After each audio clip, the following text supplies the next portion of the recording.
Police हवालदार हल्ला प्रकरण आणि या प्रकरणी आता 4 जणांविरोधात कारवाई करण्यात येते। 4 जणांना बेड्या ठोकल्यात। पुण्यातील दत्तवाडी भागातून चौघांना ताब्यात घेतलंय।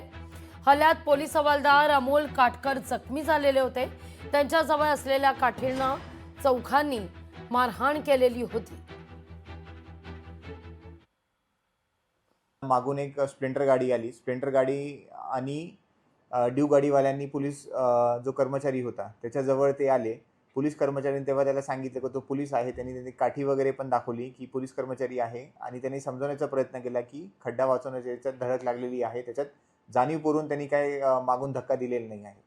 पण ओव्हरऑल तेव्हा रागाच्या भरात किंवा पूर्ण याच्यामध्ये त्यांनी त्या चारी इसमांनी त्याच्याकडनं ती काठी हिसकली आणि त्याला मारहाण केलेली आहे।